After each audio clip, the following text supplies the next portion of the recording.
بسم اللہ الرحمن الرحیم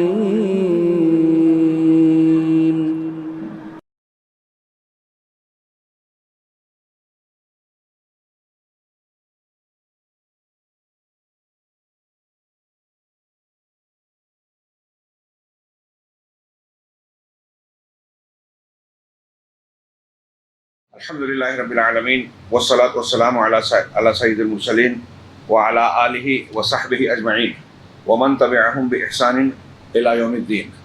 اعوذ باللہ من الشیطان الرجیم. بسم اللہ الرحمن الرحیم. ان الذین آمنوا وعملوا الصالحات سیجعل لهم الرحمن ودا. محترم حاضرین، آج جس سورہ مبارکہ پر ہم روشنی ڈالیں گے یا اس پر نگاہ ڈالیں گے، سرسری طور سے وہ سورہ مریم ہے. سورۃ الکہف کے بعد سورہ مریم.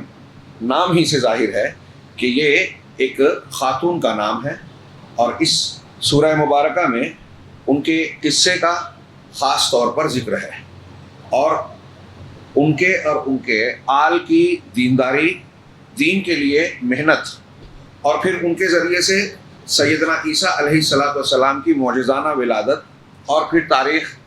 یہ ہمارے لیے عبرت و نصیحت کا بھرپور سامان ہے. اللہ رب العالمین نے حضرت مریم علیہ السلام کے نام پر اور ان کے واقعے کا نام پر سورہ رکھا اور ان کے واقعے کا ذکر کیا، اس لیے کہ یہ ان عورتوں میں سے ہیں جو کامل ہو کر گزری ہیں. بلکہ اللہ کے نبی صلی اللہ علیہ وسلم نے فرمایا کہ فاطمہ تو سیدت اہل جنہ الا ما کان من مریم ابنت عمران، کہ فاطمہ جنت کی خواتین کی سردار ہیں، سوائے وہ معاملہ جو مریم بنت عمران کا رہا ہے.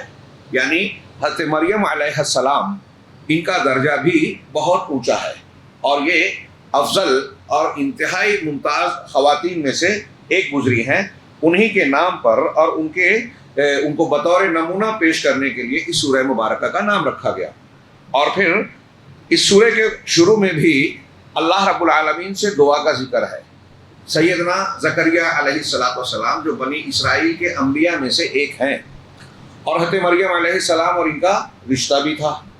حضرت مریم صحیح قول کے مطابق ان کی جو والدہ تھی، جنہوں نے یہ نظر مانی تھی کہ میرے پیٹ میں جو بچہ ہے میں اسے اللہ کے لیے وقف کروں گی، اور بعد میں خاتون کی ولادت ہوئی، اور ان کی بھی یہ نیت تھی، اور ان سے پھر حضرت عیسیٰ علیہ السلام کی ولادت ہوئی. تو کہتے ہیں روایات کے مطابق اہل علم نے بیان کیا کہ حضرت عیسیٰ علیہ السلام کی والدہ حضرت مریم تھی، اور حضرت زکریا کے اہلیہ، ان کی بیوی جو تھی وہ حضرت مریم کی بہن تھی. صحیح قول کے مطابق کچھ اور بھی رشتہ بتاتے ہیں لوگ. اس اعتبار سے بعد میں حضرت زکریا علیہ السلام کو جو اولاد ملی معجزانہ طور پہ، جس کا تذکرہ ہم کریں گے، وہ حضرت یحییٰ علیہ السلام اور حضرت عیسیٰ علیہ السلام دونوں خالہ زاد بھائی تھے. ابتدا میں اللہ تبارک و تعالیٰ نے حضرت زکریا علیہ السلام کی دعا کا ذکر کیا ہے.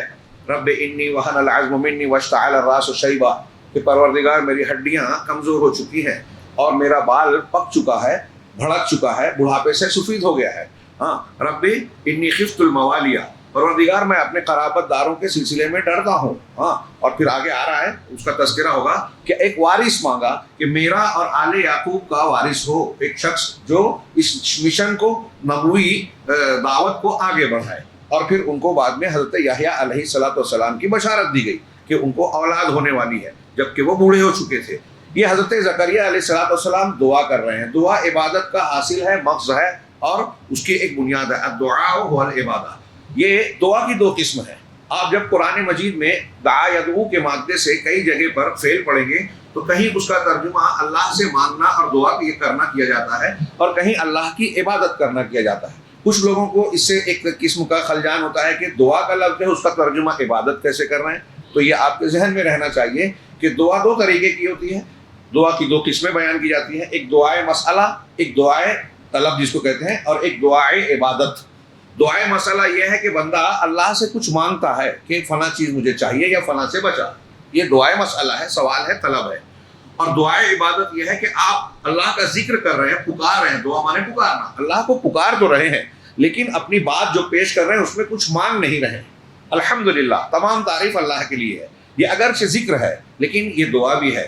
افضل الدعا اس کو کہا لا الہ الا اللہ. ہاں افضل الذکر الحمدللہ. تو اللہ تبارک و تعالیٰ کا نام لے رہے ہیں آپ, اللہ کو پکار رہے ہیں لیکن مانگ نہیں رہے ہیں. اس اعتبار سے جتنی بھی عبادتیں ہیں, جب آپ عبادت کرتے ہیں, کوئی بھی بندہ عبادت کرتا ہے تو اللہ کو یاد کر رہا ہے, اللہ کا ذکر کر رہا ہے, اللہ کو پکار رہا ہے. ایسی صورت میں جب مانگ نہیں رہا ہے تو یہ دعائے عبادت ہے. اللہ تبارک و تعالیٰ نے شروع میں اپنے ایک برگزیدہ نبی اور پیغمبر کو ذکر کیا کہ انہوں نے اللہ سے مانگا, اور آخر میں اللہ نے کہا کہ ان الذین آمنوا وعملوا الصالحات سیجعل لهم الرحمن ودا. جو لوگ ایمان والے ہیں اور عمل صالح کرتے ہیں, اللہ تبارک و تعالیٰ ان کے لیے ود اور محبت کر دے گا, لوگوں کے دلوں میں ان کی محبت ڈال دے گا. ایک بخاری کی صحیح حدیث ہے کہ جب اللہ کسی بندے کو پسند کرتا ہے, محبت کرتا ہے, تو جبرائیل علیہ السلام سے کہتا ہے کہ میں اپنے فلاں بندے سے محبت کرتا ہوں, تم بھی کرو. جبرائیل علیہ السلام 7ویں آسمان والے فرشتوں سے کہتے ہیں, پھر 7ویں والے 6 والے سے, سمائے دنیا, آسمان دنیا تک کے فرشتوں تک بات آتی ہے. پھر وہ ندا کر دیتے ہیں لوگوں میں. لوگوں کے دل میں عمومی طور سے نیک صالح بندے کے لیے محبت پیدا ہو جاتی ہے. ہاں ہمارے یہاں لوگ, ہم اور آپ چاہتے ہیں, سب کی خواہش ہوتی ہے کہ مجھ سے کوئی نفرت نہ کرے, سب محبت کرے. اس جوہر کو حاصل کرنے کا راستہ قرآن نے بتایا, ایمان اور عمل صالح. جو ایمان لایا اور عمل صالح کیا, یہ سورہ مریم میں اللہ کا فرمان ہے. اللہ ان کے لیے محبت پیدا کرے گا. لیکن ہمارے یہاں لوگ ہر دل عزیز بننے کے لیے کیا کرتے ہیں. میں پہلے کہتا تھا, ابھی کل پرسوں گفتگو میں آئی تھی تو میں نے تذکرہ کیا تھا کہ ہر دل عزیز بننے کی خواہش انسان کو منافق بنا دیتی ہے. کیسے کہ آپ کے سامنے آپ کی طرح کی بات کریں, ان کے سامنے ان کی طرح کی بات کریں. آپ کو راضی کرنا ہے, خوش کرنا ہے, اس کے لیے آپ کے غلط کو غلط نہیں کہتا کہ وہ ناراض ہو جائیں گے صاحب, تو آپ کی غلطی پر بھی سر ہلا رہا ہے اور سامنے والے کی غلطی کو بھی صحیح مان رہا ہے, خاموشی اختیار کر رہا ہے. یہ منافقت ہے. اور ایسا شخص اپنے عمل سے یہ ثبوت دے رہا ہے کہ لوگوں کو خوش کر کے وہ اللہ کو ناراض کر رہا ہے.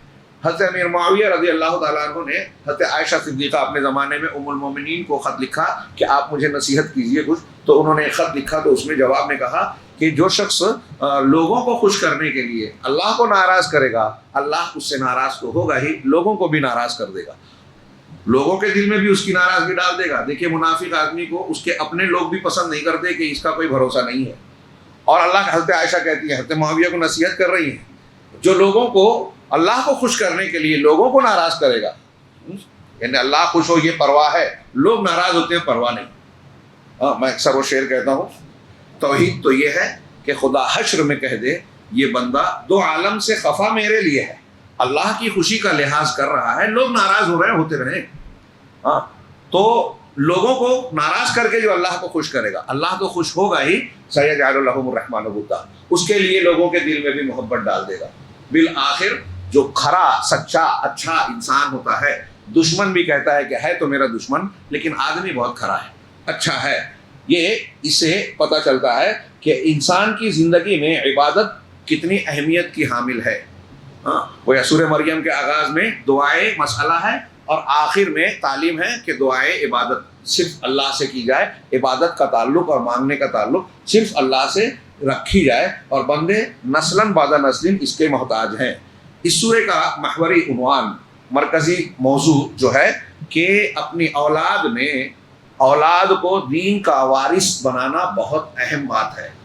ہم اپنے طور سے تو فکر کریں کہ اللہ تعالیٰ ہم سے خوش ہو, دین پر ہم عمل کریں, ساتھ ہی ساتھ ہمیں اس بات کی فکر ہونی چاہیے کہ اللہ آگے کی جو ہماری نسل ہے اس میں ہمارے دین کے, ہمارے عقیدے کے وارث ہوں. اس کی بہت فکر کرنی چاہیے. دنیا کے پراپرٹی جائیداد آپ نے بنا کر دے دی, وہ ضائع ہو سکتی ہے, برباد ہو سکتی ہے. ہم دیکھتے ہیں حوادث زمانہ گرد و پیش میں ایک بہت کروڑ پتی ارب پتی انسان, ایک فساد ہوتا ہے, ایک زلزلہ آتا ہے, ایک آفت آتی ہے, اور یکلخ تو وہ محل سے جو ہے فٹ پاتھ پہ آ جاتا ہے. اور کاروبار میں بھی ایسا ہو جاتا ہے, حادثات ہوتے ہیں کہ لاکھوں میں کھیلنے والا آدمی کوڑیوں کا محتاج ہو جاتا ہے. دولت آنی جانی ہے, دنیا کی ساری چیزوں کا یہی معاملہ ہے, لیکن ہم اس کے لیے انتہائی فکر کرتے ہیں. جس چیز سے برکتیں ملتی ہیں, اللہ رب العالمین کی نصرت, حفاظت, مدد ملتی ہے, اس پر فراموش کر دیتے ہیں.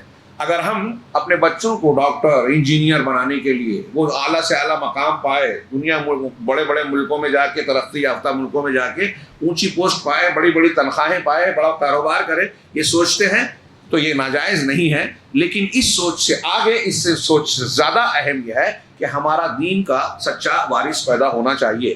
اس میں موضوعات میں پہلا موضوع یہی ہے جس کا میں نے ذکر کیا کہ اس سورہ مبارکہ نے دین کی وراثت کے لیے پہلا نمونہ پیش کیا۔ حضرت زکریا علیہ السلام کے روپ میں ایک پیغمبر ہیں، انہوں نے اللہ تبارک و تعالیٰ سے بیٹا مانگا، انہوں نے اللہ تبارک و تعالیٰ سے بیٹا مانگا۔ ہاں، میں نے بھی دعا کا حصہ پڑھا اور یہاں رک کے اس سے پہلے بھی بات کہہ چکا ہوں، پھر سے غور کیجئے کہ ایک پیغمبر ہے، نبی ہے، دنیا کا کوئی ولی کسی بھی مقام کا ہو جائے وہ کسی بھی نبی کے معمولی درجے کو مقام کو نہیں پہنچ سکتا۔ یہ بالکل واضح اہل السنہ والجماعہ کے عقیدے کا حصہ ہے۔ اگر کوئی انسان کسی غیر نبی کو، ولی پیر کو، شیخ کو نبی سے اونچا مان لے تو یہ کافر ہو جائے گا، ہاں کفر ہو جائے گا۔ اگر میں اس کی دلیلوں کا ذکر کروں کافی وقت جائے گا، اہل علم نے بیان کیا، میں خود اس سے پہلے اشارہ کر چکا ہوں۔ اللہ نے نبیوں کو چنا ہے، سب سے بہتر، سب سے اعلیٰ مقام دیا ہے۔ اب آپ کسی بھی بنیاد پہ نبی سے افضل کسی کو نہیں کہہ سکتے، اور کہیں گے تو یہ اللہ کی بات کا انکار ہوگا، جسے کفر کہتے ہیں۔ تو اللہ تبارک و تعالیٰ سے یہ پیغمبر ہے حضرت زکریا علیہ السلام، اور اولاد مانگ رہے ہیں کس سے؟ اللہ سے۔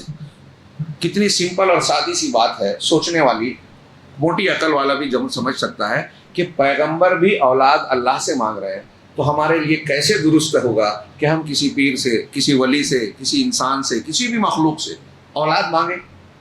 اگر اولاد نہیں ہو رہی ہے تو مزار مشہد یہاں اور وہاں دوڑے بھاگیں، اللہ کا در چھوڑ کے مختلف دروں پہ، درگاہوں پہ جو ہے سر پٹ کے نظر و نیاز مانیں اور یہ کریں اور وہ کریں۔ اولاد دینا اللہ کی طاقت ہے، انبیاء کی بھی طاقت نہیں ہے۔ اگر ان کے اندر، نبیوں میں یہ طاقت ہوتی تو اللہ سے مانگنے کی ضرورت کیوں پڑتی؟ خود اپنے لیے اولاد پیدا کر لیتے۔ ان کی طاقت نہیں ہے تو ان سے کم درجے والوں کو کہاں سے ہوگی؟ یہ اللہ رب العالمین کی خصوصیت ہے۔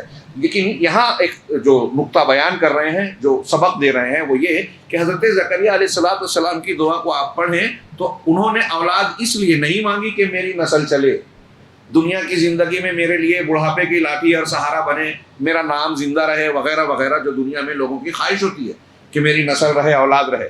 تو دنیا کی زندگی سے لطف اندوز ہونے کے لیے، اپنا ونش اور اپنی نسل چلانے کے لیے نہیں، بلکہ تاکہ بڑھاپے میں ان کی مددگار بنے، اس لیے نہیں، یہ اس لیے کہ دین کی فکر کو اپنے سر لیوے اور دین کو پھیلانے کا، دعوت و تبلیغ کا مشن آگے بڑھا سکے۔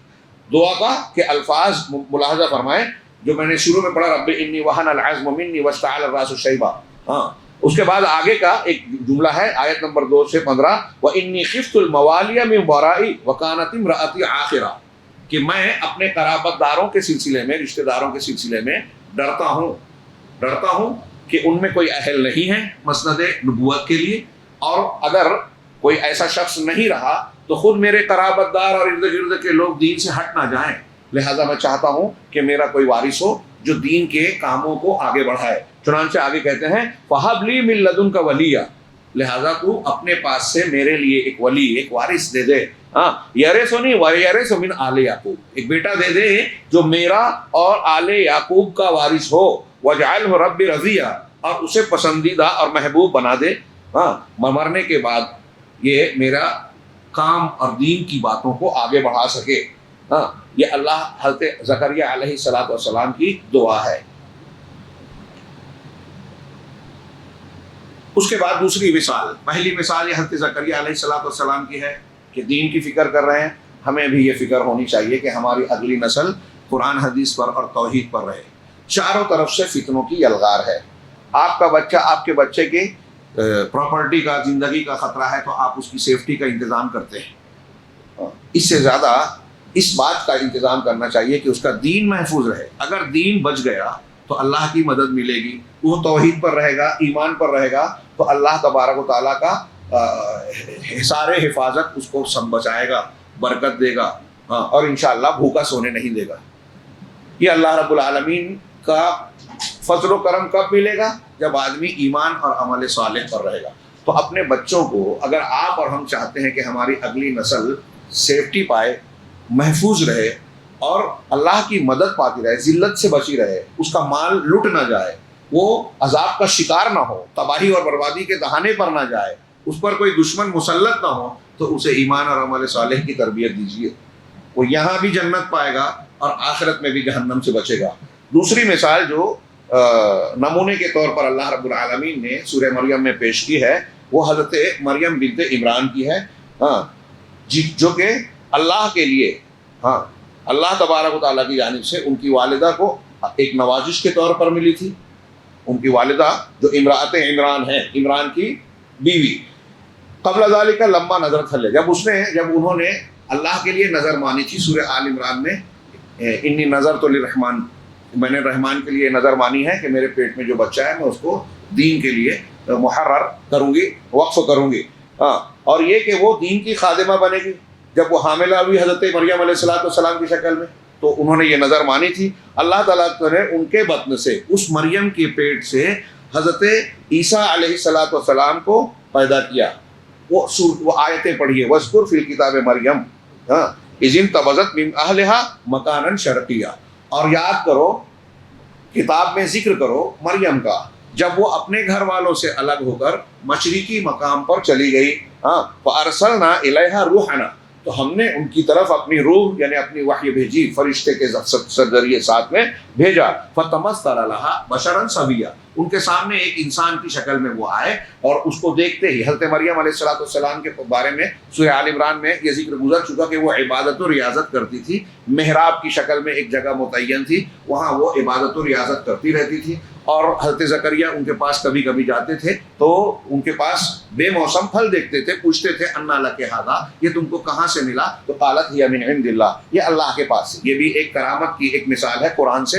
منکرین حدیث اس کا بھی انکار کرتے ہیں کہ وہ نبی نہیں تھی، نبیہ نہیں تھی، صدیقہ تھی، عورتوں میں نبی نہیں ہوئے، صدیقہ تھی۔ حضرت مریم کو اللہ تعالیٰ نے صدیقہ کہا، تو حضرت مریم کو اللہ تعالیٰ بے موسم پھل دے۔ حضرت زکریا پوچھ رہے یہ پھل کہاں سے ملا؟ تو وہاں وہ عبادت و ریاضت کرتی تھی۔ وہیں اللہ تعالیٰ نے حضرت جبرائیل علیہ السلام کو بھیجا، بشری انسان کی شکل میں وہ گئے۔ حضرت مریم نے ان کو دیکھا تو دیکھتے ہی چونک پڑی، ایک شریف نیک خاتون، وہ کسی اجنبی کو کیسے برداشت کر سکتی ہے؟ تو کہا انی اعوذ بالرحمن ان کنت تقیا، اگر تو پرہیزگار آدمی ہے تو رحمان سے میں تیری پناہ چاہتا ہوں۔ تو وہ کہتے ہیں، حضرت جبریل کہتے ہیں کہ میں تمہارے رب کی طرف سے آیا ہوں، لأہب لک غلاما زکیا، لأہب لک غلاما زکیا، تاکہ تم کو ایک پارسا، نیک، صالح، اچھا بیٹا تم کو سونپا جائے، دیا جائے۔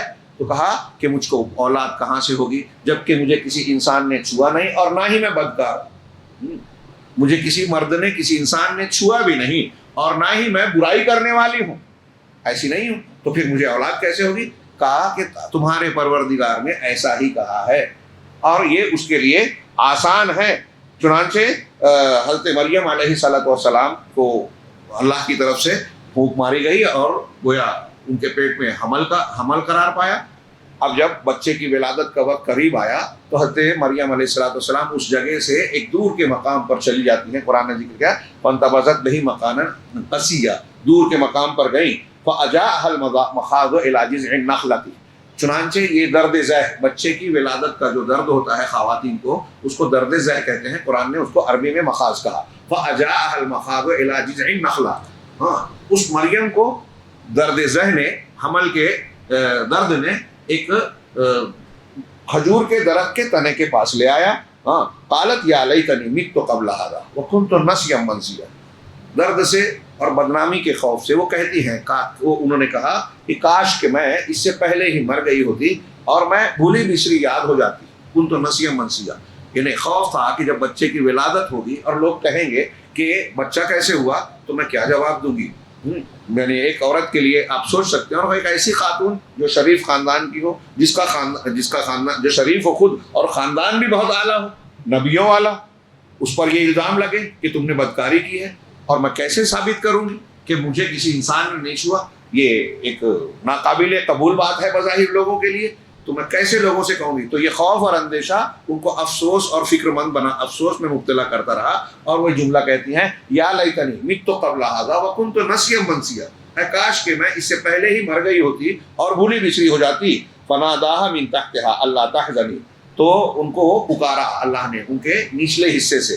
ہاں، کچھ لوگ کہتے ہیں کہ حضرت جبرائیل نے ان کے پیر کی طرف سے ان کو یہ آواز دی، اور کچھ کہتے ہیں کہ جو سریہ مانے سردار ہے، حضرت عیسیٰ کو سردار بنایا گیا، ان کی طرف سے یہ آواز آئی.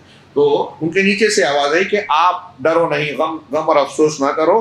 اللہ تحزنی قد جعل ربک تحتک سریہ، تمہارے پروردگار نے تمہارے نیچے کی جانب چشمہ جاری کر دیا ہے، تم اس سے پانی پی سکتی ہو. وَهُزِّي إِلَيْكَ بِجِذْعِ النَّخْلَةِ، اور جس کھجور کے تنے کے پاس تم بیٹھی ہو، سوکھا درخت تھا لیکن معجزانہ طور پہ اللہ نے کہا کہ وَهُزِّي إِلَيْكَ بِجِذْعِ النَّخْلَةِ، اس کھجور کے درخت کے تنے کو تم اپنی طرف ہلاؤ. ہاں، تو ساقط علیک رطبا جنیا، جو تازہ اور تر کھجوریں تمہاری طرف گرائیں گے. آپ غور کیجئے کہ حضرت مریم علیہ السلام کی کنڈیشن کیا تھی. ایسی حالت میں بھی غذا حاصل کرنے کے لیے ان کو کہا جا رہا ہے کہ درخت کو ہلاؤ. معجزانہ طور پہ پانی فراہم کر دیا گیا پینے کے لیے، کھانے کے لیے، بھوک مٹانے کے لیے. آگے کہا گیا کہ کھاؤ پیو آرام سے، اور کوئی مسئلہ ہو تو تمہارے لیے انشاءاللہ کوئی اللہ کی طرف سے کوئی معاملہ نہیں، مدد کی جائے گی. وہ یہ تسلی کا سامان اس میں دیا جا رہا ہے. تو حضرت مریم کو اس حالت میں بھی روزی حاصل کرنے کے لیے جتنی محنت کر سکتی ہیں کرنے کا حکم دیا جا رہا ہے کہ کھجور کا تنا ہلاؤ. اس سے پتہ چلا کہ روزی حاصل کرنے کے لیے اللہ سے مانگنے اور دعا کرنے کے ساتھ ساتھ تدبیر بھی اختیار کی جائے گی. جب جس حالت میں آپ کی میری جتنی قوت اور قدرت ہے اتنا کام کرنا ہوگا. ہاں، جب قدرت کے باہر ہے تو صرف دعا بھی کر سکتے ہیں. چنانچہ حضرت مریم علیہ السلام، یہ آیتیں بعد میں پڑھتے جائیے، تو اللہ تعالیٰ نے ان کو حضرت عیسیٰ علیہ السلام کی شکل میں اولاد دی. پھر وہ اٹھائے ہوئے ان کو جب آگے بڑھتی ہیں اور لوگ دیکھ کر سوال اٹھاتے ہیں، سوال کرتے ہیں، تو وہ اللہ تعالیٰ نے پہلے ہی کہہ دیا کہ تم لوگوں کو اشارے سے کہہ دینا انی نظرت للرحمن صوما، میں نے الرحمن کے لیے روزہ رکھا ہے، نظر مانی ہے، میں بات نہیں کر سکتی. لا اکلم الناس انسیا، میں کسی انسان سے بات نہیں کروں گی. اور اشارہ کرنا کہ یہ بات کرے گا. تو جب انہوں نے ایسا کیا، لوگوں نے دیکھا کہ اے مریم تمہارے والد برے آدمی نہیں تھے، ہاں، اور تمہاری والدہ بدکار نہیں تھی، یہ تم نے کیا کیا، کہاں سے یہ بچہ آیا؟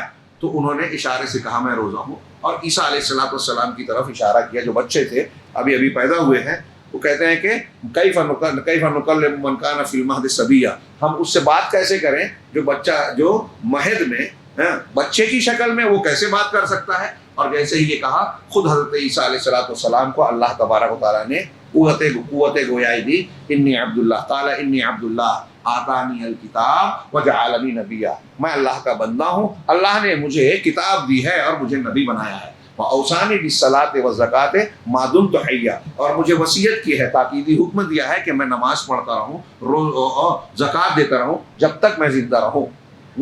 اور پھر اللہ رب العالمین نے آگے کہا کہ ہم نے حضرت عیسیٰ علیہ السلام کو اس طرح کیوں پیدا کیا. حضرت مریم کو خطاب کر کے کہا لِنَجْعَلَهُ آیَةً لِلنَّاسِ وَرَحْمَةً مِنَّا. جب حضرت جبرائیل علیہ السلام آئے اور خوشخبری دی تو اس کے بعد ہی یہ جملہ کہا. یہاں میں اسی کو توجہ دلانا چاہتا ہوں تاکہ ہم انہیں آپ کے لیے نشانی بنائیں، لوگوں کے لیے، معاف کیجیے، لوگوں کے لیے، للناس، لوگوں کے لیے آیت بنا. آیت مانا میں نے اس سے پہلے کئی مرتبہ ذکر کیا، جس کو ہم معجزہ کہتے ہیں، اس کو قرآن میں آیت، بینہ اور برہان سلطان جیسے الفاظ سے تعبیر کیا گیا ہے. اور سب سے بلیغ علامہ ابن تیمیہ کہتے ہیں کہ آیت کا لفظ سب سے زیادہ بلاغت والا ہے.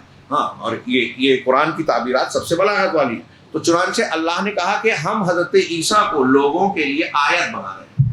اب یہاں رک کے تھوڑی سی بات، کچھ گمراہیاں، اس میں افراط و تفریط کا ذکر ہے. حضرت عیسیٰ علیہ السلام کی معجزانہ ولادت ہوئی بغیر باپ کے. اس کو جب کچھ لوگوں نے مانا، نصارہ نے جب مانا، پہلے تو یہودیوں میں گئے بولے تو مانا ہی نہیں، نبی بھی نہیں مانا، جو تھے وہ بھی نہیں مانا، قتل تک کی کوشش کی سولی پر چڑھانے کی. اور جن لوگوں نے مانا تو مان کر جو درجہ تھا اس سے بڑھا دیا کہ چونکہ بغیر باپ کے پیدا ہوئے ہیں اس لیے کہہ دیا کہ نعوذ باللہ اللہ کے بیٹے ہیں. بہت شدید آگے اس سورہ مبارکہ میں رد کیا گیا ہے کہ ام دعوا للرحمن ولدا، ابھی آئے گی آیت انشاءاللہ، اس کو پڑھیں گے. تو انہوں نے رحمان کا بیٹا کہہ دیا اسے، اللہ کے بیٹے ہیں.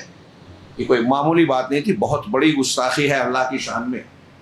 اسی سورہ مبارکہ میں کہا کہ یہ قول ایسا ہے کہ آسمان جو ہے گر جائے، پھٹ جائے، زمین شق ہو جائے اور پہاڑ ریزہ ریزہ ہو جائے. ام دعوا للرحمن ولدا، تقاد السماوات یتفطرن منها وتنشق الارض وتخر الجبال هدا ان دعوا للرحمن ولدا. قریب ہے کہ آسمان پھٹ پڑیں، زمین شق ہو جائے، شگاف آ جائیں اس میں، اور پہاڑ ریزہ ریزہ ہو جائیں. یہ کہ وہ رحمان کے لیے بیٹے کا دعویٰ کر رہے ہیں. اللہ پاک ہے، اللہ نے کسی کو بیٹا بنایا نہیں، اللہ کو اس کی ضرورت بھی نہیں ہے، اس سے کہیں بلند و بالا ہے. اس کا معاملہ یہ ہے کہ وہ کن کہے گا سب ہو جائے گا، اولاد کی کیا ضرورت ہے. ان کل من فی السماوات والارض الا آتی الرحمن عبدا. اسی آیت میں آگے ہے کہ آسمان زمین میں جو بھی ہے انسان ہے نا، قیامت کے دن سب اللہ کے بندے بن کر آئیں گے، جھکے ہوئے ہو کر اللہ کے سامنے حساب و کتاب دینے کے لیے. سب اللہ کے محتاج ہیں، سب اللہ کے بندے ہیں، بیٹا کا سوال ہی نہیں پیدا ہوتا. تو بہرحال ایک طبقہ وہ ہے جس نے بیٹا بنا دیا، ایک طبقہ وہ ہے جس نے ان کو جو ہے مانا ہی نہیں کہ یہ نبی ہیں، اور انہوں نے الزام تراشیاں کی. یہودیوں نے کہا کہ یہ مریم کا تعلق یوسف نجار سے ہے، اور اسی کی بنیاد پر توریت انجیل کے مضامین کو سامنے رکھ کر ہمارے یہاں ایک طبقہ پیدا ہوا ہے منکرین حدیث کا، جو اپنے آپ کو اہل قرآن کہتے ہیں. حالانکہ قرآن مانتے نہیں ہیں، سمجھتے بھی نہیں ہیں. وہ کہتے ہیں کہ حضرت مریم علیہ السلام جو ہے عمران بن یوسف نجار کی بیوی تھی، اور انہی سے حضرت عیسیٰ کی ولادت ہوئی. معجزات ان کی سمجھ میں نہیں آتے، عقل میں نہیں آتے. بتائیے کہ اگر بالفرض ان کی بات کو مانا جائے، اس آیت سے اس کا رد ہو رہا ہے. میں یہ کہنا چاہتا ہوں، اللہ نے کیا کہا کہ ہم اس لیے اس طرح آپ کو بغیر باپ کے پیدا کیا، آپ حضرت عیسیٰ کو ان کو اولاد دے رہے ہیں کہ یہ لوگوں کے لیے اللہ کی نشانی بنے. اب آپ فرض کیجئے، آپ سوچئے، یہاں جتنے لوگ ہیں غور کیجئے کہ اگر حضرت مریم علیہ السلام کے شوہر ہوتے اور ان کے ذریعے سے حضرت عیسیٰ کی ولادت ہوئی ہوتی، دونوں کے میاں بیوی کے ملاپ سے، تو یہ کون سی اچنبھے کی بات ہوتی. سارے ہم اور آپ بھی اپنے والدین کے ملاپ سے پیدا ہوئے، ہماری اولاد ہماری بیویوں اور ہمارے ملاپ سے اللہ دے رہا ہے. تو یہ تو ایک نارمل بات ہے، ایک چیز چلی آ رہی ہے، خرق عادت نہیں ہے. اس میں نشانی کی کیا بات ہوتی. اللہ رب العالمین یہی نہیں، قرآن میں ایک دوسری جگہ کہ وَأَنَّهُ عَلَمٌ لِلسَّاعَةِ علم للساعہ بھی کہا، اور کچھ لوگوں نے علم بھی پڑھا کہ قیامت کی نشانی ہے حضرت عیسیٰ. تو قرب قیامت میں ان کا نزول ہوگا. یہ پوچھتے ہیں کہ قرآن میں کہاں ہے، حدیث میں ہے. ہم حدیث نہیں مانتے، عقل کے خلاف ہے. کیسے آسمان پہ اٹھا لیے گئے اور قیامت کے قریب آئیں گے. تو قرآن نے کہا کہ وہ قیامت کی نشانی جب حضرت عیسیٰ علیہ السلام اس دنیا سے چلے گئے ہوتے، جیسا کہ مرزا غلام احمد قادیانی اور منکرین حدیث اور سر سید احمد خان وغیرہ معجزات کا انکار کرتے ہوئے، ان باتوں کی تعویل کرتے ہوئے یہی دعوے کرتے ہیں کہ حضرت عیسیٰ علیہ السلام بغیر باپ کے پیدا نہیں ہوئے. ایک یہ، پھر یہ کہ وہ آسمان پر اٹھائے نہیں گئے، دوسرا یہ پھر قیامت کے قریب آئیں گے نہیں. ان کی کرسی کو خالی کر کے مرزا صاحب اپنے آپ کو اس پہ پہلے بٹھاتے ہیں، پھر نبوت کا دعویٰ کرتے ہیں، اور پھر بہت ساری عمارت کھڑی کرتے ہیں. یہ ساری بکواس قرآن کی نہ سمجھنے کا نتیجہ ہے.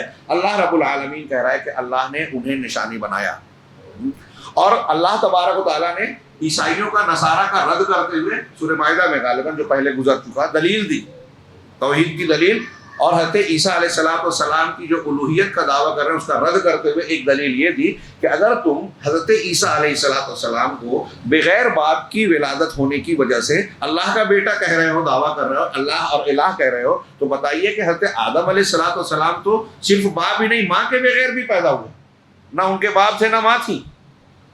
تو ان کو کیا مانو گے؟ آدم کے بارے میں تم یہ دعویٰ نہیں کرتے، آدم علیہ السلام کے. تو جیسے اللہ تعالیٰ نے بغیر ماں باپ کے آدم کو پیدا کیا، تو ان کو بغیر باپ کے پیدا کر دیا. تو آپ کو اس پر تعجب کیوں ہے، انکار کیوں ہے، قابل قبول بات کیوں ہے، یہ بیجا دعوے کیوں کر رہے ہیں؟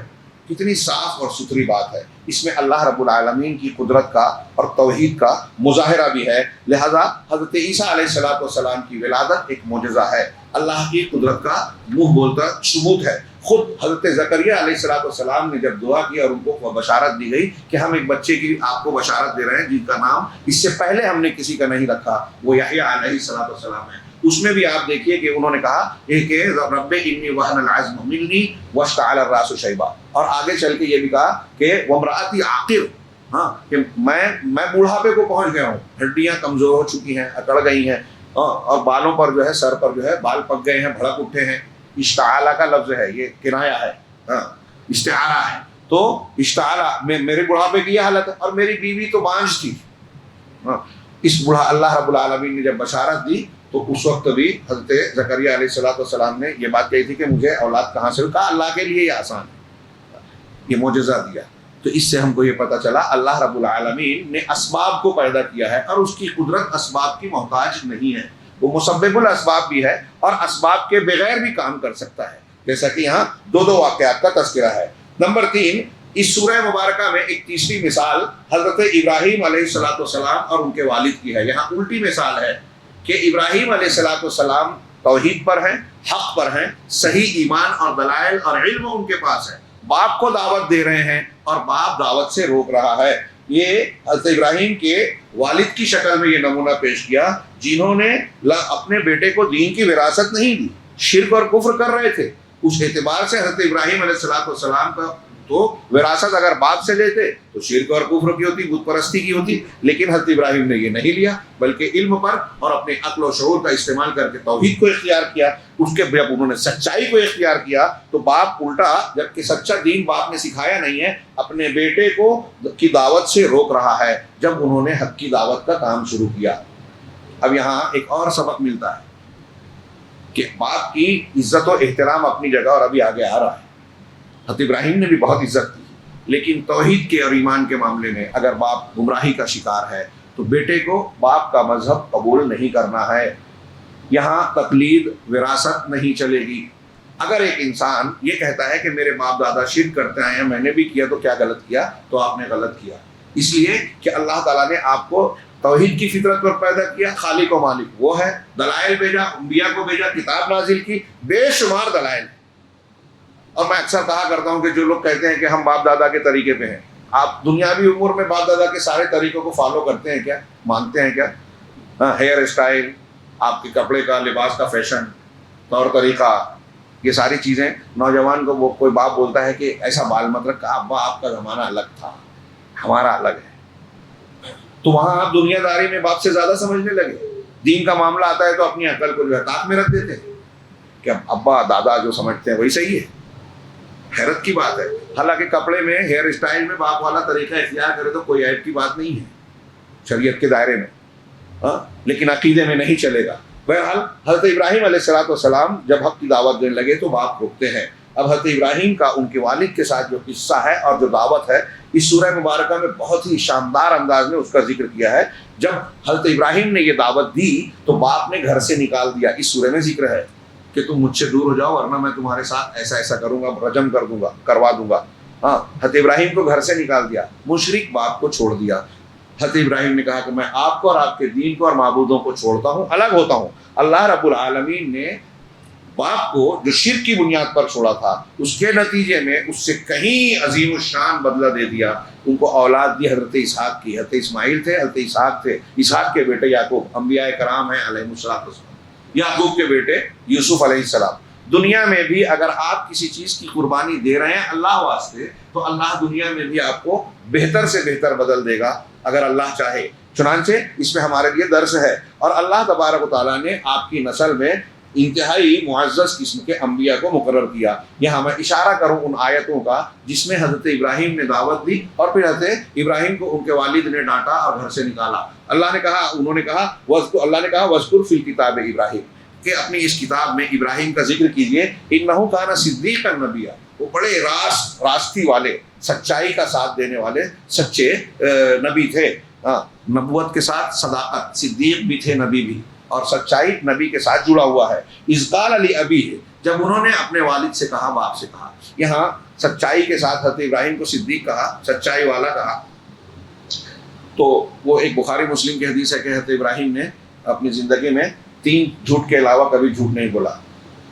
ایک اللہ، 2 اللہ کے لیے، ایک اپنے لیے، اس میں سے 2 تو قرآن میں۔ اس حدیث پر کچھ لوگوں کو اعتراض ہے، مولانا آزاد کو بھی، مولانا مودودی صاحب کو بھی، لیکن یہ ان کی غلط فہمی ہے، صحیح حدیث ہے۔ اور حضرت ابراہیم علیہ السلام کے لیے یہ جھوٹ نہیں تھا۔ جھوٹ میں اگر کوئی جھوٹ بولا جاتا ہے، جس کو ہم جھوٹ بولتے ہیں، 2 چیزیں ہوتی ہیں، ایک خلاف واقعہ بات ہوتی ہے کہ آپ حقیقت کے خلاف بیان کر رہے ہیں، دوسرا مخاطب کو آپ دھوکہ دینا چاہتے ہیں۔ حضرت ابراہیم کے ان 3 جھوٹ، جن کو جھوٹ کہا گیا، ان 2 چیزیں کسی میں نہیں ہیں۔ 2 تو قرآن میں ہی ہیں، بتوں کو توڑا، لوگوں نے پوچھا تو کہا بڑے والے نے توڑا، پوچھ لو اگر یہ بول سکتے ہیں، تو کیا ان لوگوں نے مان لیا؟ حضرت ابراہیم کو آگ میں ڈالنے کا فیصلہ کیا، دھوکہ نہیں کھایا، ہے نا۔ حضرت ابراہیم کا وہ مقصود بھی نہیں تھا کہ یہ لوگوں کو دھوکہ دے کے اپنے آپ کو بچائیں، تو یہ جھوٹ نہیں ہوا۔ جب میلے میں جانے لگے تو کہا میں بیمار ہوں. ہاں حضرت ابراہیم علیہ السلام یا تو واقعی بیمار رہے ہوں, یا ایک نبی کے لیے اس سے بڑھ کر بیماری کیا ہو سکتی ہے کہ قوم شرک میں مبتلا ہے. روحانی بیماری مراد تھی, لوگوں نے جسمانی سمجھا. پھر یہ کہ جب اپنی بیوی کو, ایک ظالم بادشاہ جو عورتوں کو اغوا کر لیا کرتا تھا, خوبصورت عورتوں کو, حضرت ابراہیم سے پوچھا کہ یہ تمہاری کون ہے, کہا بہن ہے. تو اس حدیث میں ہی بخاری مسلم کی اس کا جواب ہے کہ بعد میں ان کی اہلیہ نے پوچھا کہ تم نے مجھے بہن کس لیے کہا ایک اسلامی رشتے سے سب بھائی بہن ہوتے ہیں, اور اس وقت تم اور میں مسلمان ہیں, اس رشتے سے ہم بھائی بہن ہیں. تو یہ حقیقت واقعہ کے موافق تھا, لیکن سامنے والے نے سمجھا نہیں, دھوکہ کھایا. تو اس میں جھوٹ کی دوسری شرط نہیں تھی. اس کے اور بھی جوابات ہیں. اللہ کے نبی صلی اللہ علیہ وسلم نے بھی جب ایک بوڑھی عورت سے کہا کہ بوڑھی عورتیں جنت میں نہیں جائے گی, وہ رونے لگی, تو کیا آپ نے جھوٹ بولا تھا؟ جب وہ رونے لگی تو کہا کہ کیا تم نے قرآن نہیں پڑھا, انا انشأناہن انشاء فجعلناہن ابکارا, ہم پھر سے ان کو پیدا کریں گے اور ان کو کنواری بنا دیں گے. ایک آدمی آیا, اس نے کہا اللہ کے رسول مجھے سواری کے لیے میرے پاس کوئی چیز نہیں ہے, آپ مجھے ایک اونٹ دے دیجیے. تو کہا, لوگوں سے کہا کہ اس کو اونٹنی کا بچہ دے دو. وہ کہا کہ میں بچے سے کیا کروں گا؟ تو اللہ کے رسول صلی اللہ علیہ وسلم نے کہا کہ اونٹ بھی تو اونٹنی کا بچہ ہی ہوتا ہے. یہ مزاح بھی تھا کیا اس کو ہم یہ کہیں گے جھوٹ بولے تھے؟ حضرت ابو طلحہ کا بچہ انتقال کر گئے, گھر آ کے پوچھا, ام سلیم نے کہا کہ بچہ اب آرام سے ہے, کھانا کھایا, بیوی میاں بیوی کا تعلق رشتہ قائم کیا. اس کے بعد حضرت ام سلیم نے پوچھا کہ اگر کوئی امانت دار امانت ہم کو دے وے, کوئی شخص ہمیں امانت دے وے اور واپس لے لے وے, تو آپ اسے کیا کہو گے؟ ہاں دینا چاہیے, کہا دے دینا چاہیے. تو کہا اللہ نے ایک امانت دی تھی, لے لی, بچہ انتقال کر چکا ہے. یہ بہت برا لگا حضرت ابو طلحہ کو کہ میرے بچے کا انتقال ہو گیا اور اس خاتون نے ایسا ایسا کیا. عظیم خاتون کی, آج کوئی عورت ایسا کر پائے گی؟ اتنا صبر, ایسا مظاہرہ. اللہ کے رسول کے پاس دوسرے دن گئے, شکایت کی, تو اللہ تعالیٰ کے رسول نے ان کی تعریف کی اور کہا کہ رات میں جو تم نے ایک دوسرے سے میلاد کیا, مجھے امید ہے کہ تم کو اس سے اللہ تعالیٰ اولاد دے گا, نیک اولاد. اور بعد میں اولاد بھی ہوئی, اور وہ واقعہ ہے پورا. اللہ کے رسول صلی اللہ علیہ وسلم ہجرت میں جب جا رہے تھے حضرت ابوبکر صدیق کے ساتھ, راستے میں کوئی ملتا تو حضرت ابوبکر صدیق سے پوچھتا کہ یہ تمہارے ساتھ کون ہے؟ تو وہ کہتے تھے رجل یہدی للسبیل, یہ ایک آدمی ہے جو مجھ کو راستہ بتاتا ہے. سننے والا سمجھتا تھا کہ راستہ یہ جو سفر کر رہے ہیں اس کا بتا رہا ہے. حضرت ابوبکر صدیق کا مطلب کیا تھا کہ دین کا, زندگی کا راستہ بتاتا ہے. کیا یہ جھوٹ ہے؟ حضرت ابراہیم علیہ السلام کے یہ جوابات ایسے ہی تھے. تو یہ بول کے بھی حضرت ابراہیم کی صدیقیت پر کوئی فرق نہیں پڑا. یہ حضرت ابراہیم کی 120 سال کی عمر تھی, اس میں یہ 3 جھوٹ ہے, اور یہ بھی اعلیٰ مقصد کے لیے جائز جگہ ہے. لوگ اس پر اعتراض کرتے ہیں, وہ جھوٹے نہیں تھے. صدیق النبیہ. پھر جب انہوں نے کہا اذ قال لابیہ, جب انہوں نے اپنے باپ سے کہا یا ابتی, ابا جان. اب دیکھیے حضرت ابراہیم کیسے خطاب کر رہے ہیں, اپنے مشرک باپ کو بھی کیسے خطاب کر رہے ہیں, ابا جان, یا ابتی, اے ابا جان, لما تعبد ما لا يسمع ولا يبصر ولا يغني عنك شيئا. اب اس کی عبادت کیوں کر رہے ہیں جو نہ سن سکتا ہے, نہ دیکھ سکتا ہے, اور نہ آپ کے کوئی کام آ سکتا ہے. سمپل سادی بات. کسی بھی مشرک سے آپ بات کیجیے, تو جس کو وہ پکار رہا ہے اس سے یہ سوال کیجیے اپنے انداز میں کہ وہ تمہارا کچھ کام کر سکتا ہے, تمہاری بات آواز سن رہا ہے, تم کو جواب دے سکتا ہے, نہیں دے, پھر کیوں پوچھ رہے ہو؟ حضرت ابراہیم نے یہ سوال کیا, یا ابت, پھر دوسرا جملہ, ابا جان, ہر جگہ یا ابت, اے میرے والد, اے میرے ابا. ابا جان انی قد جاءنی من العلم ما لم یاتک, کہ ابا جان میرے پاس العلم آیا ہے, جس کو آج ہم حقیر سمجھ رہے ہیں, وہ علم ابراہیم علیہ السلام علم کہہ رہے ہیں, میرے پاس علم آیا ہے جو آپ کے پاس نہیں ہے. فاتبعنی, لہذا آپ میری بات مان لیجیے, اتباع کیجیے. اہدک صراطا سویا, میں آپ کو سیدھے راستے کی رہنمائی کروں گا. میں آپ کو سیدھا. اس سے یہ پتہ چلا کہ اگر علم ہے کسی کے پاس تو اس علم کی بنیاد پر بیٹے کی بات باپ کو ماننا چاہیے. بہت اہم پوائنٹ بول رہا ہوں. چھوٹا بڑا, ارے وہ تو کل کا نوجوان ہے, ہمارا بچہ ہے, ہم اس کی بات کیوں مانیں؟ اس کی مت مانیے. اگر وہ قرآن اور حدیث کی بات پیش کر رہا ہے, آپ کی عمر زیادہ ہے, تجربہ زیادہ ہے, دنیا بہت دیکھی ہے آپ نے, جیسا کہ لوگ کہتے ہیں, اور وہ کل کا بچہ ہے, اگر وہ قرآن حدیث پیش کر رہا ہے تو اس کی بات مان لیجیے. حضرت ابراہیم کہہ رہے ہیں اپنے ابا سے, ابا جان میرے پاس علم ہے, وحی ہے, اللہ نے علم دیا ہے, میں اس کی بنیاد پر آپ کو دعوت دے رہا ہوں. آپ کے پاس وہ علم نہیں ہے, لہٰذا میری بات مان لیجیے, میں آپ کو سیدھا راستہ بتاؤں گا. پھر آگے کہا ابا جان ہاں کہ مجھے ڈر ہے کہ آپ شیطان کو اپنا ساتھی بنا لے، شیطان آپ کو گمراہ کر رہا ہے، شیطان کو دوست بناؤ گے تو وہ تم کو رحمان کا نافرمان بنائے گا اور آپ کا انجام برا ہوگا۔ پھر آزر نے ڈانٹا کہ کیا تو میری دعوت اور میرے معبودوں کی مخالفت کر رہا ہے؟ ہاں تو اگر اس سے باز نہیں آئے تو میں تجھے رجم کر دوں گا، وہجرنی ملیہ، اور کچھ مدت کے لیے تو مجھے چھوڑ دے، گھر سے نکل جا۔ حضرت ابراہیم کہا سلام علیک، تم پر سلام کیوں، گھر سے نکل گئے، میں تم کو اور تمہارے معبودوں کو چھوڑتا ہوں۔ چھوڑ دیا۔ اللہ رب العالمین نے ان کو اولاد اسحاق اور یعقوب کی بشارت دی۔ بہت ہی شاندار مثال ہے، اور یہ شاندار ہونے کی وجہ سے اللہ تبارک و تعالیٰ عید الاضحیٰ حج کے موقع پر اس کو بار بار ہمارے سامنے ریپیٹ کرواتا ہے ہر سال، تاکہ ہم اسے تازہ کریں، اپنی زندگی میں اس کو تازہ کر کے اس سے سبق لیں۔ اس کی ہمیں ضرورت ہے، یہ ہماری زندگی میں روشنی دیتی ہے، ہم کو صراط مستقیم پر قائم رہنے کا حوصلہ اور جذبہ دیتی ہے۔ اسی طرح نمبر 4 پر اس سورہ مبارکہ نے اس بات کو بیان کیا کہ انبیاء کرام علیہ الصلوۃ والسلام دین کا وارث بنانے کے بڑے حریص اور بڑی طلب رکھتے تھے، حریص ہوا کرتے تھے، اور اپنے ارد گرد کے تمام لوگوں کو اس کی وصیت کرتے تھے کہ دین پر قائم رہو، توحید کو اختیار کرو، دعوت حق کو مان لو، شرک سے، اللہ کی نافرمانی سے توبہ کر لو، تمہاری ہلاکت ہے دنیا اور آخرت میں اگر تم نے اس سے انحراف کیا۔ اس ضمن میں حضرت موسیٰ علیہ السلام اور حضرت ہارون علیہ السلام کا سورہ مبارکہ میں ذکر کیا گیا۔ اس کا تذکرہ بار بار ہوتا ہے، انہوں نے کیسی دعوتیں دی، ان کے قصوں کو قرآن میں سب سے زیادہ تفصیل سے بیان کیا گیا۔ پھر نمبر 5 پر یہ سورہ مبارکہ نیک ذریت اور اولاد کا ذکر کرتی ہے جو دین اور رسالت کی ایک دوسرے کے بعد وارث بنتی ہے۔ چنانچہ قرآن کہتا ہے سورہ مریم آیت نمبر 58 میں ہے اولئک الذین انعم اللہ علیہم من النبیین من ذریۃ آدم وممن حملنا مع نوح، یہ وہ لوگ ہیں جن پر اللہ نے انعام کیا انبیاء میں سے، نبیوں میں سے۔ کون سے نبی؟ من ذریۃ آدم کی اولاد اور نسل سے، ذریت سے، وممن حملنا مع نوح، اور ان کی اولاد جن کو ہم نے نوح علیہ السلام کے ساتھ سوار کیا تھا۔ جب طوفان نوح آیا تو حضرت نوح علیہ السلام پر ایمان لانے والے جو چھوٹی سی جماعت کشتی میں سوار ہوئی، بعد کی نسلیں ہیں، انہی کی اولاد ہے۔ چنانچہ کہا کہ یہ وہی نسل ہے، ومن ذریۃ ابراہیم و اسرائیل، اور ابراہیم اور اسرائیل کی ذریت سے، وممن ہدینا واجتبینا، اور وہ لوگ جن کو ہم نے ہدایت دی اور چن لیا، منتخب کر لیا۔ یہ اسرائیل کی اولاد یعنی یعقوب علیہ السلام کی، اور حضرت مریم، حضرت زکریا، حضرت عیسیٰ اسی نسل سے، کہ یہ وہ لوگ ہیں جن پر اللہ نے انعام کیا، ایک کے بعد ایک، نسلاً بعد نسلین، یہ دین کے وارث بنے اور دنیا میں اللہ کے دین اور اس کے پیغام کو، رسالت کو پھیلایا، توحید کی تعلیم دی، شرک کا رد کیا، دین کا وارث بناتے رہے۔ ہر دور میں اللہ حجت پوری کرتا رہا، مختلف قوموں میں انبیاء کو بھیج کر ان کو دعوت حق دیتا رہا۔ اسی ضمن میں آیت نمبر 35-37 میں نے الگ سے لکھی، یہ کتاب میں نہیں، اللہ تبارک و تعالیٰ ما کان للہ ان یتخذ من ولد، سبحانہ، اللہ تبارک و تعالیٰ کے لیے یہ لائق اور زیبا ہے ہی نہیں کہ وہ بیٹا بنائے۔ یہاں بعض لوگوں نے ترجمہ کیا کہ اللہ کی اولاد ہو۔ ایک ہوتا ہے اولاد کا ہونا، ایک ہوتا ہے اولاد بنانا۔ میرا بیٹا نہیں ہے کوئی، میں کسی کو گود لے لوں، اولاد بنا لوں، یہ اتخاذ اولد ہے، اور مجھ کو اللہ رب العالمین میرے اور میرے بیوی کے ملاپ سے بیٹا دے، یہ بیٹا ہونا ہے۔ عیسائیوں میں، نصارہ میں بہت سے فرقے ہیں۔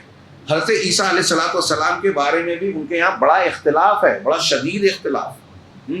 ایک پرانی میٹنگ ہوئی تھی، قسطنطین بادشاہ نے جو رکھوائی تھی، اس میں عیسائیوں کے شدید اختلافات کو ختم کرنے کی اس نے کوشش کی تھی، اور 4 اناجیل کو اسی میں، 4 انجیلوں کو اسی میں کہا کہ اب یہی مانی جائے گی۔ کئی 100 تھی انجیلیں، الگ الگ خیالات تھے، الگ الگ عقائد تھے۔ تو شاؤل پولیس، جس کو بعد میں سینٹ پال کہا جاتا ہے، اس کے عقیدے کو اختیار کیا گیا۔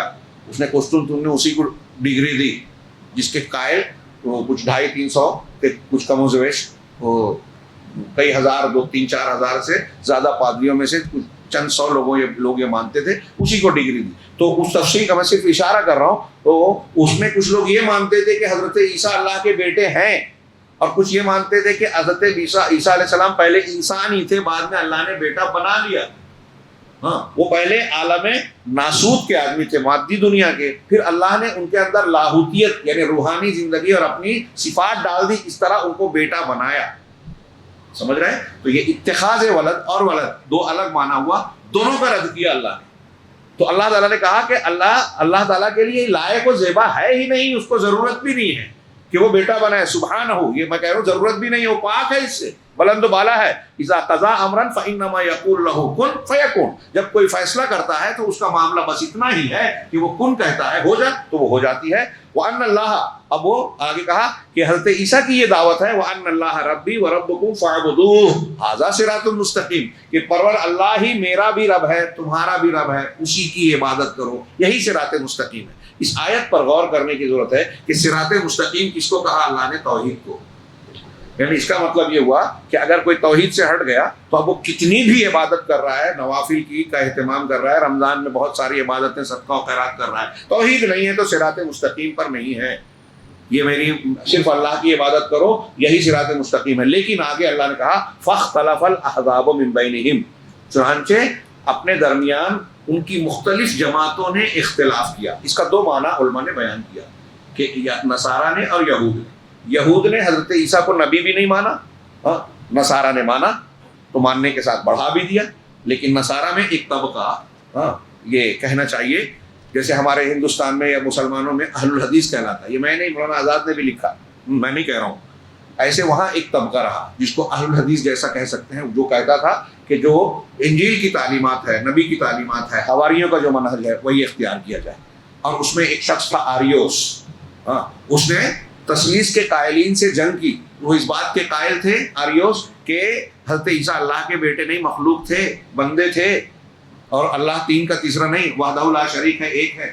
اور اس توحید کے قائلین بعد میں بھی کچھ نصارہ پائے جاتے ہیں کسی ایک فرقے کے بارے میں، شاید آریوسی کے. میں نے اس سے پہلے ذکر کیا تھا کہ نجاشی بادشاہ جس نے قرآن کی آیتیں سننے کے بعد روتے ہوئے کہا تھا تنکا اٹھا کے کہ جتنا اس قرآن نے بیان کیا حضرت عیسیٰ کے بارے میں، مسیح کے بارے میں، وہ اس تین کے برابر بھی نہ اس سے زیادہ تھے نہ کم تھے. مولانا آزاد نے لکھا کہ ایسا لگتا ہے کہ نجاشی بادشاہ آریوسی مسلک کے ماننے والے عیسائی تھے. تو ایک تو یہ اختلاف ہے کہ احزاب نے ان کے بارے میں اختلاف کیا، یعنی یہود نے اور نصارہ نے. اور ایک معنی زیادہ جو سمجھ میں آتا ہے کہ نصارہ کی مختلف جماعتوں نے، نصارہ نصرانیوں کے مختلف فرقوں نے حضرت عیسیٰ کے بارے میں الگ الگ بات کہی. کوئی بیٹا مان رہا ہے، کوئی یہ کہہ رہا ہے کہ بیٹا بنا لیا، کوئی اور تشریح کر رہا ہے وہ عالم لاہوت اور ناسوت والی، کوئی ان کو نبی ہی مان رہا ہے، جیسے کہ حواریوں کا وہ تھا. اور انجیل برنابا جو بعد میں دنیا کے سامنے آئی، جس میں اللہ کی توحید اور شاول کا اور تثلیث کا رد ہے، انجیل ہے انجیل برنابا. اور عیسائیوں کے ماحول میں وہ سامنے آئی، تحقیق کر کے اس کو جب دنیا کے سامنے آ گئی اور عیسائیوں کے بعد کے بگڑے ہوئے عقائد کا اس میں رد ہے، تو عیسائیوں نے یہ کہہ دیا کہ انجیل برنابا مسلمانوں نے لکھ کر عیسائی کے نام سے، برنابا کے نام سے پھیلا دی، جبکہ مسلمانوں کا اس میں کوئی ہاتھ نہیں ہے. تو بہرحال ان کے درمیان اختلاف ہوا حضرت عیسیٰ کے بارے میں. دیکھیے، یاد کیجیے وہ حدیث کہ اللہ کے رسول نے کہا کہ جیسے یہود و نصارہ کا جو طریقہ تھا بالکل ہو بہو ہمارے یہاں بھی ہوا. تو جیسے انہوں نے حضرت عیسیٰ کے بارے میں اختلاف کیا، ہمارے یہاں لوگ رسول اللہ صلی اللہ علیہ وسلم کے بارے میں اختلاف کر رہے ہیں.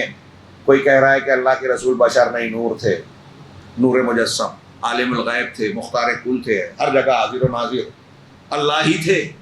یہ اللہ کو بیٹا ماننے سے زیادہ آگے کی بات ہے، نعوذ باللہ.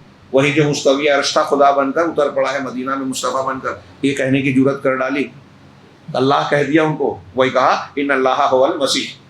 قرآن میں جو اللہ نے عیسائیوں کا قول نقل کہ مسیح ہی اللہ ہے، اللہ ہی مسیح ہے، اس کے بیٹے ہیں، اس کا جز ہیں.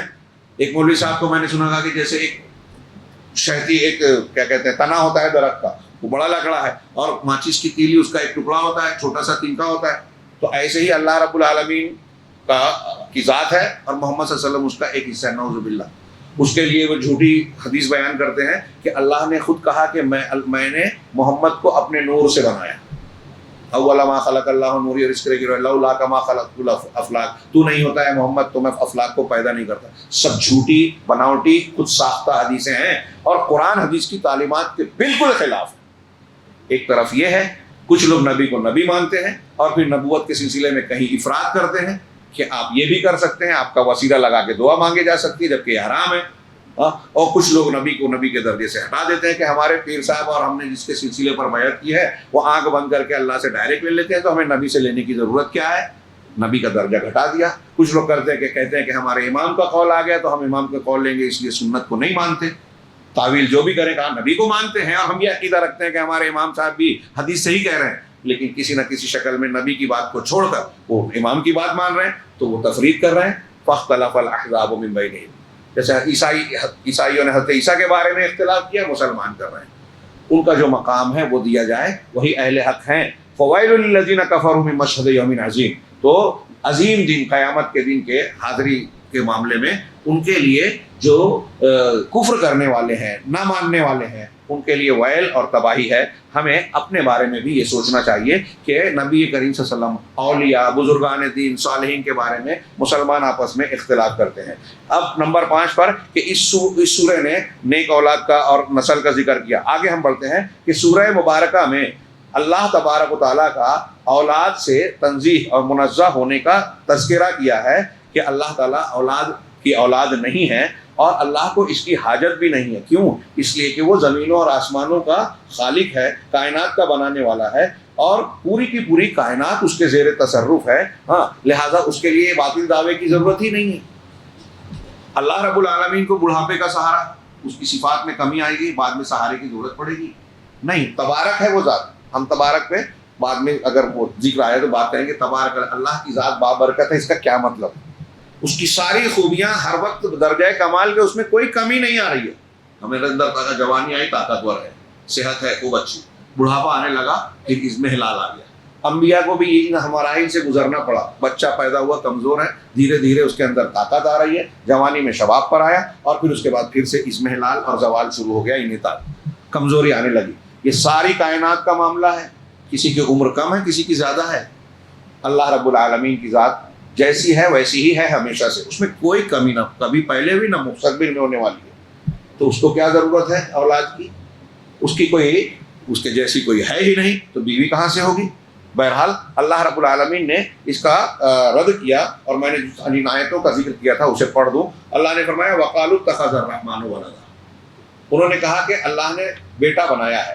نور ماننے والے بھی غور کریں، کیا اس میں اس خانے میں آتے ہیں اللہ کے رسول صلی اللہ علیہ وسلم کو اللہ کا نور کہنے والے. اللہ کا بیٹا کہا تو اللہ نے آگے کیا کہا؟ لَقَدْ جِئْتُمْ شَيْئًا إِدًّا، تم نے بہت بری اور بہت بھاری بات لائی ہے.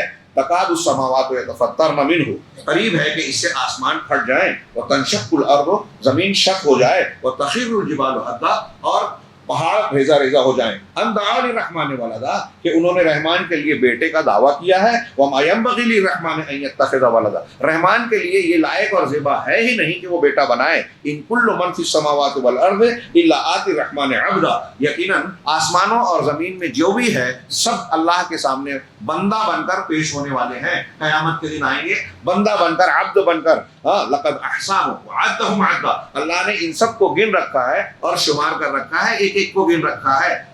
کون کیا کر رہا ہے، سب کو اس کا بدلہ دینا ہوگا. تو اب اللہ کے سامنے کوئی کتنا اونچا بھی پیغمبر ہو، معجزہ پیش کرنے والا ہو، سب اللہ کے بندے ہیں اور رحمان کے سامنے بندے ہی کی شکل میں پیش ہونے والے ہیں. اللہ رب العالمین نے جس طرح سے اب حضرت عیسیٰ علیہ السلام کو الہ بنانے کا انتہائی شدید رد کیا اور کہا کہ اتنی بری بات ہے کہ آسمان پھٹ جائے، زمین شک ہو جائے.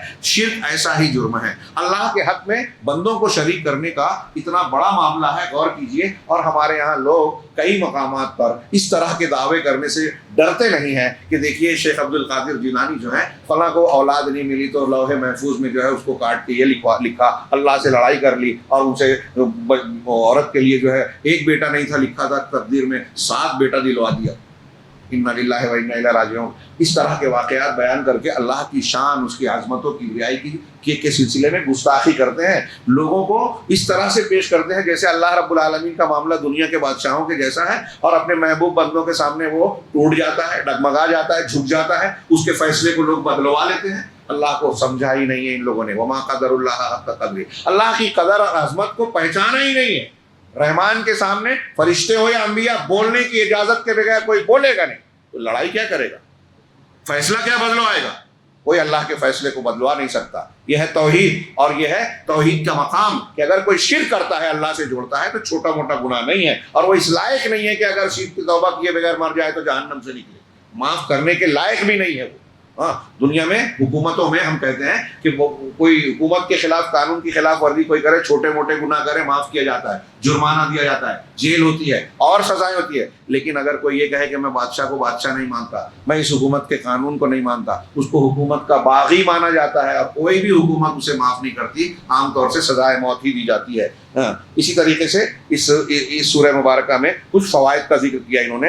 ابراہیم علیہ السلام نے اپنے باپ کو اللہ کے عذاب سے ڈرایا اور ان کو شیطان کی اتباع سے منع کیا، چونکایا، ڈرایا، مگر یہ کہ ہر جگہ انہوں نے اپنے باپ کو خطاب کر کہا یا ابتی۔ اور اللہ تعالیٰ کے اسما میں سے اس پوری تقریر جو ہم نے پڑھی، تھوڑی سی ذکر کیا میں نے، اس تقریر میں دیکھیے کہ اللہ کا نام ذکر کیا نا تو رحمان رحمان کہا۔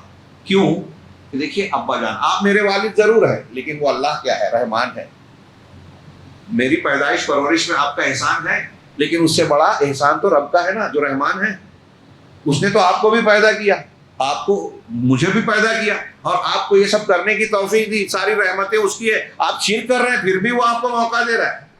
تو ہر جگہ رحمان کہا تاکہ اس میں لطف کرم اور ایک طریقے کی ان کے اندر یہ ایک حکمت ہوتی ہے داعی کے اندر کہ جس کو آپ سمجھا رہے ہیں نفسیاتی طور سے اس کے جذبات کو بھی ابھارے کہ دیکھیے جس اللہ رب العالمین کو ماننے کی میں بات کر رہا ہوں اس کے کتنے احسان و کرم ہے ہمارے، وہ رحمان ہے، اس کی رحمتیں کتنی ہیں، تو اس کا حق پہچانیں، شکر ادا کریں۔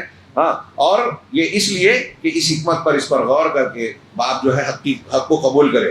اسی طریقے سے ایک سبق اس سورہ میں ایک آیت کے حوالے سے یہ دیا کہ دنیا میں جو لوگ شہوتوں کا شکار ہیں اور اس میں ڈوبے رہتے ہیں، ہاں، اپنے لطف و لذت کی چیزوں میں، دنیا داری میں، کپڑا، ہاں، دوست احباب اور ساری یہی چیزیں جو دنیا کی لذتیں ہیں، زنا بدکاری کی طرف جاتے ہیں، بے پردگی اور فحاشی کی طرف جاتے ہیں، بے حیائی کی طرف، تو اس کی جو وجہ بنتی ہے کہ نماز کو ضائع کرنا اور اس میں کوتاہی کرنے کی وجہ سے۔ قرآن نے کہا اس سورہ میں جب نیک لوگوں کا ذکر کیا، جو ابھی ہم نے پڑھا کہ ابراہیم کی اولاد ذریت عمران کی، بنی اسرائیل کی، اور اس کے بعد اللہ نے کہا فخلف من بعدہم خلف، پھر ان کے بعد ناخلف لوگ ان کے جانشین ہوئے، برے جانشین۔ ہاں، فاضاعوا، وہ ناخلف کیوں تھے؟ اللہ نے دو باتیں ذکر کی، اضاعوا الصلاۃ واتبعوا الشہوات، کہ انہوں نے نمازوں کو ضائع کیا اور خواہشات، شہوتوں کی پیروی کی، اتباع کی۔ نمازوں کے ضائع کرنے سے آدمی شہوتوں کے پیچھے چلا جاتا ہے۔ نماز جو ضائع کرتا ہے وہ کون ہے؟ جو نماز پڑھتا ہی نہیں وہ بھی ضائع کرتا ہے، جو نماز کبھی پڑھتا ہے کبھی نہیں پڑھتا وہ بھی نماز کا ضائع کرنے والا ہے، جو رمضان میں پڑھتا ہے رمضان کے علاوہ نہیں پڑھتا وہ بھی ضائع کرنے والا ہے، کبھی 2-4 ٹائم کی پڑھتا ہے 2-4 ٹائم کی چھوڑ دیتا ہے وہ بھی نماز کا ضائع کرنے والا ہے، اور جو وقت پہ نہیں پڑھتا، ایک رات میں آیا تو 5 وقت کی نمازیں اکٹھا سب لپیٹ دیا، وقت کا لحاظ نہیں کیا، اور ایسے 2 ٹائم کی 3 ٹائم کی پڑھتا ہے، وہ بھی کچھ نہ کچھ نماز کو ضائع کرنے والوں میں شامل ہے۔ جس طرح کا وہ برتاؤ کرتے ہیں اس طرح کا نقصان اٹھائیں گے۔ اللہ نے کہا فسوف یلقون غیا، تو ان قریب ان کا نقصان ان کے آگے آنا ہے۔ غی کا ایک معنی کیا نقصان، اور ایک معنی لوگوں نے کیا کہ غی کا معنی جہنم کی ایک وادی ہے، بے نمازی یا نماز کو ضائع کرنے والے اس میں جائیں گے۔ تیسرا فائدہ یہ بتایا کہ ایمان پر آدمی کو ثابت قدمی اختیار کرنا چاہیے اور عمل صالح میں ہمیشگی ہونی چاہیے، کبھی کیا کبھی نہیں کیا، رمضان میں کیا رمضان کے بعد نہیں کیا، ایسا نہیں۔ ہاں، یہ اگر آدمی ایمان پہ قائم ہے اور نیکیاں کرتا رہتا ہے تو یہ رحمان کی محبت بندے کے حق میں لانے کا سبب بنتی ہے اور لوگوں کے لیے قبولیت ملتی ہے، جو میں نے شروع میں بیان کیا کہ اللہ تبارک و تعالیٰ نے فرمایا ہے کہ ان الذین آمنوا وعملوا الصالحات سیجعل لهم الرحمن ودا، جو ایمان والے اور عمل صالح کرنے والے ہیں، شائستہ عمل کرتے ہیں، نیک عمل کرتے ہیں، اللہ ان کے لیے لوگوں کے دلوں میں محبت پیدا کر دے گا۔ ایک نمبر 4 اس سورہ مبارکہ میں اللہ نے ایک بات کہی، وَإِن مِّنكُمْ إِلَّا وَارِدُهَا كَانَ عَلَى رَبِّكَ حَتْمًا مَقْضِيًّا، تم میں سے ہر ایک، تم میں سے کوئی نہیں ہے جس کے ساتھ یہ نہ ہو کہ وہ تم میں سے ہر ایک وہاں جہنم پر ضرور آنے والا ہے، ہر ایک کو جہنم پر وارد ہونا ہے۔ سلف میں یہ آیت پڑھ کے لوگ رونے لگتے تھے، گھبرا جاتے تھے، دہشت زدہ ہو جاتے تھے۔ ہاں، کئی واقعات ہیں۔ یہ تیرے رب کے ذمے قطعی فیصل شدہ امر ہے۔ اب ہر ایک کو وارد ہونا ہے، مسلمان ہو، کافر ہو، مشرک ہو، کوئی بھی ہو، جہنم پر سب وارد ہوں گے۔ تو کیا مطلب ہے اس کا؟ شیخ نے کہا کہ علماء نے وارد ہونا، ورود کے معنی میں الگ الگ باتیں کہی ہیں۔ ہاں، ایک تو یہ کہ اس سے مراد یہ ہے کہ کچھ جہنم میں ہر کسی کو داخل ہونا ہے، لیکن مومنین سے اللہ تعالیٰ اس کی تکلیف کو دور کر دے گا، یعنی مومن بھی جائیں گے لیکن بچ جائیں گے۔ ایک قول ہے یہ، ایک قول یہ ہے اس کی تشریح میں کہ پل صراط پر ہر شخص کو گزرنا ہے۔ ہاں، یعنی وہ پل جو جہنم کے اوپر ہے، جس کے بارے میں ہے کہ وہ بال سے زیادہ باریک، تلوار سے تیز، وغیرہ وغیرہ، یہ اور یہی معنی زیادہ قرین قیاس اور حدیثوں کے مطابق نظر آتا ہے. اس کی تفسیر میں معلوم ہے، لمبی حدیث میں اللہ کے نبی صلی اللہ علیہ وسلم نے بیان کیا کہ جہنم پر ایک پل ہے، یہ ہے حوض کوثر، اور ان سب چیزوں سے ہونے کے بعد اس پل سے سارے لوگوں کو گزرنا ہوگا، ہر کسی کو گزرنا ہوگا.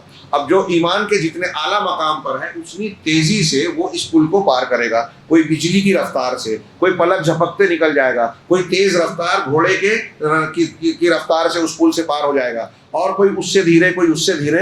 اور جن کے ایمان اور عمل صالح کے ساتھ گناہ بھی ہیں تو وہ گھسٹ کر جائیں گے، ان کو زخم لگے گا، نیچے جہنم جل رہی ہے اس کی تپش محسوس کریں گے، اور اس جہنم کی آنکڑیاں ہوں گی، آکس، حدیث میں ہے کہ آکس ہوں گے، اور ان کے اندر جیسے لوہے کو کھینچنے کے لیے مقناطیس میگنیٹ ہوتا ہے نا، ویسے گناہوں کو کھینچنے کی میگنیزم ہوگی اس کے اندر.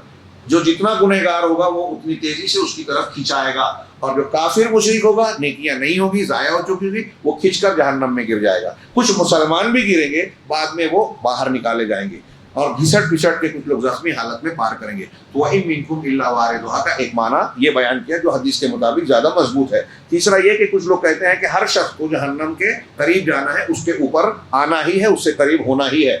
چوتھا معنی یہ ہے کہ اس میں کفار داخل ہوں گے، صرف مومنین نہیں. لیکن مومنین کا اس پر آنا اس اعتبار سے ہوگا کہ جس طریقے سے دنیا میں وہ گرمی اور تیز لو، تیز دھوپ کی تپش محسوس کرتے ہیں، اسی طریقے کی تپش جہنم کی محسوس کریں گے. اس میں اندر نہیں جائیں گے، اس لیے کہ دنیا کی جو گرمی ہے وہ جہنم کی لپٹ کیا ہے، من فیح جہنم، جیسا کہ حدیثوں میں ہے. علامہ شیخ شنقیطی نے یہ معنی بھی بیان کیا، اور یہ بھی وہ جو میں نے بیان کیا حدیث سے اس سے کچھ الگ نہیں ہے. جب لوگ پل سے گزریں گے تو ان کو کچھ نہ کچھ تپش محسوس ہوگی. ہاں. نمبر 5 الدعاء هو العبادہ. پانچواں فائدہ کہ دعا عبادت ہے. یہ صحیح حدیث ہے. جب حضرت ابراہیم علیہ السلام نے کہا حضرت اپنے باپ سے، وَأَعْتَزِلُكُمْ وَمَا تَدْعُونَ مِن دُونِ اللَّهِ وَأَدْعُو رَبِّي، ہاں کہ میں تم کو چھوڑ رہا ہوں.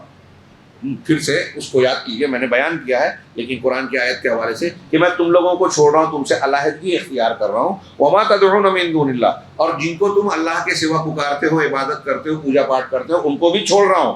وادعو ربی، اور اپنے رب سے دعا کر رہا ہوں.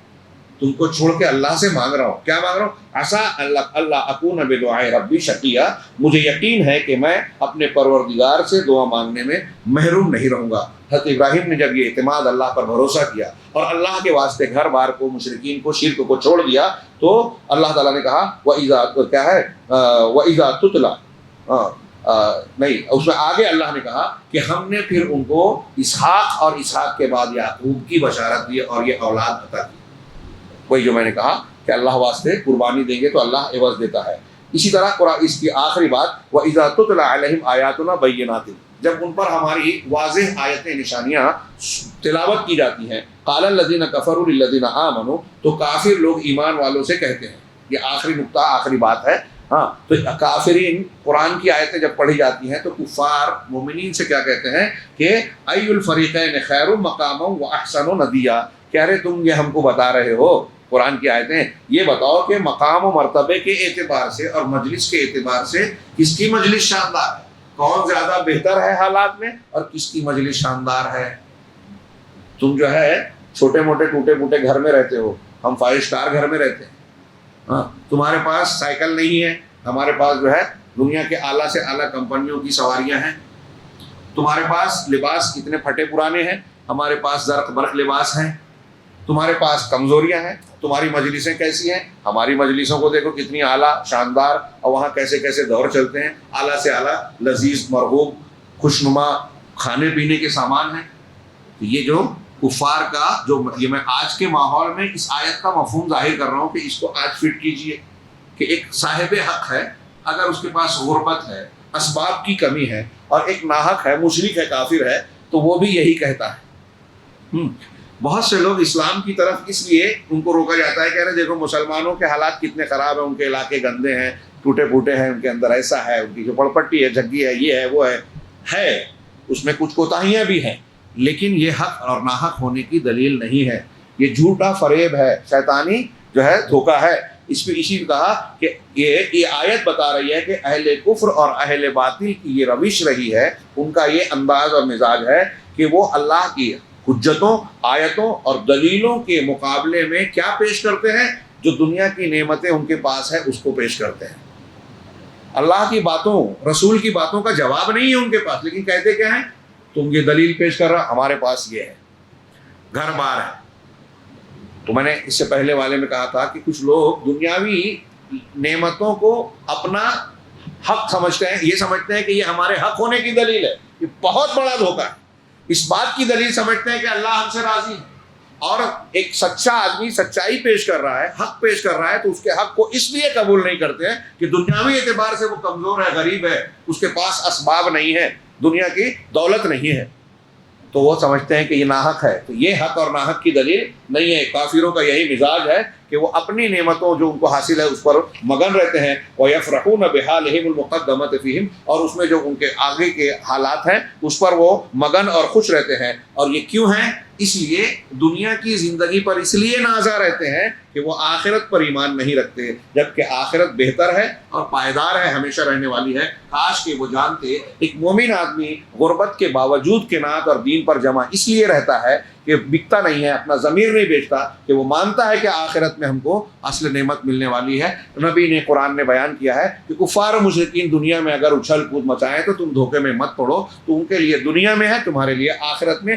آخرت میں کسی کافر اور مشرک کو اللہ کی کوئی نعمت نہیں مل سکتی، پانی کا ایک قطرہ بھی نہیں ملے گا۔ اللہ رب العالمین ہمیں جنت کے راستے پر چلنے والا بنائے، اور دنیا میں اور آخرت میں سعادتوں سے نوازے، ہر قسم کے فکریں اور عذاب سے محفوظ رکھے۔ وآخر دعوانا ان الحمد للہ رب العالمین، وصلی اللہ علی نبینا محمد۔